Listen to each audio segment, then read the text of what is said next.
Bienvenue dans ma nouvelle vidéo. Donc aujourd'hui, on va parler de comment stimuler le cerveau d'un enfant. Dans ma précédente vidéo, je vous ai parlé des différentes parties qui composaient le cerveau.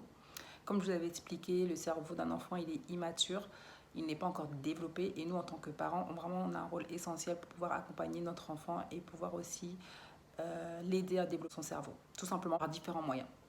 Le premier moyen, c'est l'alimentation. Nous, en tant que parents, on se doit de lui donner le plus possible des aliments de bonne qualité, des aliments sains. Je sais que c'est pas forcément facile parce qu'en vrai, on est vraiment dans une ère où tout est industrialisé. Moi, la première, je sais que j'essaye de lui donner des aliments bio le plus possible. Mais bon, je ne fais pas tout le temps dans les magasins bio. Des fois, c'est pas forcément également facile de se fournir dans les magasins parce que bon, ben, des fois, ils sont pas forcément à côté de chez nous. Ou des fois, la livraison, c'est pas forcément également évident. C'est pas la meilleure option pour nous. Donc, je sais que c'est pas forcément quelque chose qui est simple à mettre en place.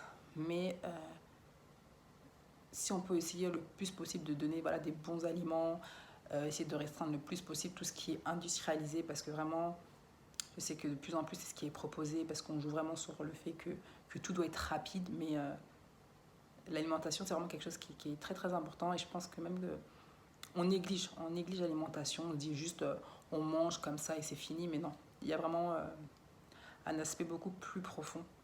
Et je trouve qu'en tant que parent, vraiment, on se doit de fournir, en tout cas de tourner le plus possible sur des aliments sains, parce que plus les aliments vont être sains, plus ils vont avoir de nutriments, et plus tous ces nutriments pourront directement nourrir le cerveau et permettre de bien se développer.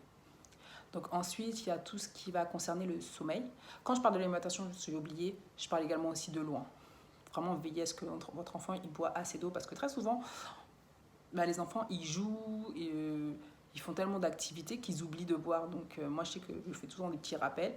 Et je m'étais rendu compte, je sais plus, je crois il y a un an, que finalement, il buvait pas beaucoup. Je me rendais compte qu'il buvait peut-être un verre ou deux verres d'eau. Peut-être trois verres d'eau, mais c'est tout. C'était pour une gourde. Une gourde, et du coup, je la remplissais la journée.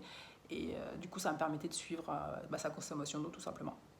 Il y a également aussi le sommeil qui est vraiment très très important pour le développement du cerveau de notre enfant, tout simplement parce que c'est durant cette période qu'il va pouvoir vraiment traiter toutes les informations qu'il a eues, pouvoir les analyser, et en fait le cerveau va pouvoir mettre chaque information dans les différentes parties qui composent le cerveau et vont être rangées entre guillemets dans les bonnes parties du cerveau. Donc c'est vraiment important de s'assurer qu'il dorme assez de temps pour pouvoir vraiment bien récupérer, et que son cerveau puisse être frais pour pouvoir accueillir des nouvelles informations pour sa nouvelle journée qui va démarrer. Il y a également l'environnement.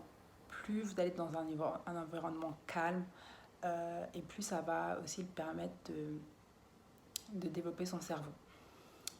Il y a également tout ce qui concerne les jeux, le chant, la lecture. Parce que surtout les jeux, comme vous le savez tous, ça développe beaucoup les sens selon les jeux. Donc pas forcément des jeux hyper modernes ou technologiques, tout simplement des jeux, le jeu de loi, je sais pas, les dominos, tous ces jeux-là en fait, tous les jeux tout simplement, ça participe beaucoup, parce que surtout, comme je vous ai dit dans ma précédente vidéo, la partie néocortex, elle n'est pas encore développée. Donc tout ce qui concerne la logique, le raisonnement, la planification. Et en fait, le jeu, ça permet de développer surtout cet aspect-là. Donc c'est important de pouvoir jouer avec lui le plus possible, quand on peut. Après les repas, j'ai défini un temps où on essaie de jouer. Peut-être pas tous les soirs, mais franchement, allez, 3 fois par semaine, on joue. Là, à ce moment, on est très sur les dominos. Donc ça participe beaucoup à son raisonnement, à la logique. Donc là, il commence à comprendre pourquoi il perd des fois. Donc je trouve que c'est des bons jeux. Il y a aussi la lecture. La lecture aussi, c'est quelque chose qui est assez stimulant pour le cerveau d'un enfant. Tout simplement parce que déjà, il y a des nouvelles histoires, il y a les personnages, il y a les images. Ça développe aussi sa créativité. De plus en plus, je sais qu'il y a des livres où il y a même l'odeur en fait. Je sais plus comment il s'appelle ce livre, qui est assez connu. Je sais même il y a les fruits et légumes, et à chaque fois on met son doigt et on sent en fait il y a l'odeur du fruit en question, et je trouve ça vraiment intéressant. Donc vraiment la lecture, c'est vraiment quelque chose aussi qui participe à développer le cerveau de notre enfant. À travers les histoires, moi aussi, qu'est-ce que j'aime bien faire quand vraiment j'ai pas trop envie de lire, c'est que je lui dis tourne les pages, en fait, toi raconte-toi une histoire, invente une histoire.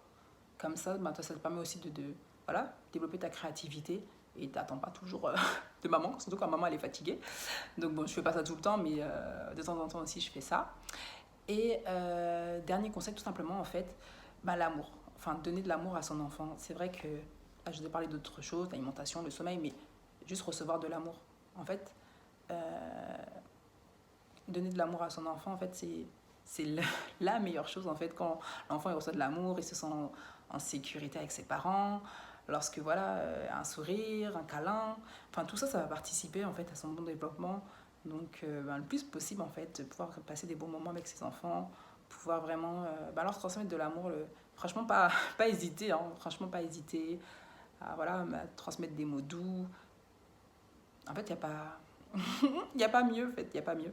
Donc voilà, donner vraiment avoir vraiment des belles relations, des relations chaleureuses, même lorsqu'ils voient ses copains, vous voyez bien quand les enfants, quand ils jouent avec d'autres enfants, comme ils sont tout contents, ils ont le sourire jusqu'à là. N'hésitez pas à mettre des commentaires et à vous abonner. Je vous dis à la prochaine.